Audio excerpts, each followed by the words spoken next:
वेंगुर्ले तालुक्यातील उभादांडा इथं स्वतःच्या अंगात दैवी शक्ती असल्याचा दावा करून अघोरी कृत्य, जादूटोणा आणि तथाकथित तिलस्मी उपचारांच्या माध्यमातून नागरिकांची आर्थिक फसवणूक केल्याचा गंभीर प्रकार उघडकीस आलाय। या प्रकरणी वेंगुर्ला पोलिसांनी 4 जणांच्या विरोधात विविध कायद्यांतर्गत गुन्हा दाखल केला असून या कारवाईमुळे अंधश्रद्धा पसरवणाऱ्या प्रवृत्तींवर पोलिसांनी कडक भूमिका घेतल्याचं स्पष्ट होतंय।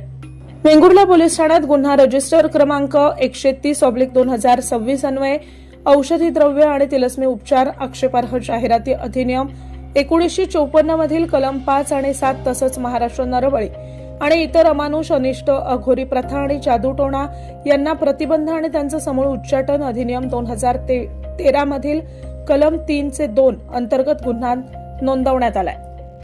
या प्रकरणी विजय रोहिदास चौकेकर वय 63 वर्ष राहणार चौके भवानीनगर तालुका मालवण यांनी फिर्याद दिली होती। त्यांच्या तक्रारीनुसार 11 जून 2026 ते 18 जून 2026 या कालावधीत उभादांडा इथं आरोपींनी स्वतःकडे अलौकिक आणि दैवी शक्ती असल्याचं भासून जादूटोणा आणि अघोरी प्रकारच्या माध्यमातून फिर्यादींकडून पैसे उकळले। तसंच अशा कृत्यांद्वारे समाजात अंधश्रद्धेला खतपाणी घालत नागरिकांची त्याचप्रमाणे फिर्यादींची दिशाभूल आणि आर्थिक फसवणूक केल्याचा आरोप करण्यात आलाय। या प्रकरणातील आरोपी म्हणून अमृता अनिल कुबल, मकरंद कुबल आणि मिताली मकरंद कुबल सर्व राहणार उभादांडा तालुका वेंगुर्ला यांच्या विरुद्ध गुन्हा दाखल करण्यात आला असून या चौघांनाही पुढील चौकशीसाठी वेंगुर्ला पोलिसांनी ताब्यात घेतलाय। या गुन्ह्याचा पुढील तपास पोलीस निरीक्षक निसर्ग उतारी यांच्या मार्गदर्शनाखाली सुरू आहे।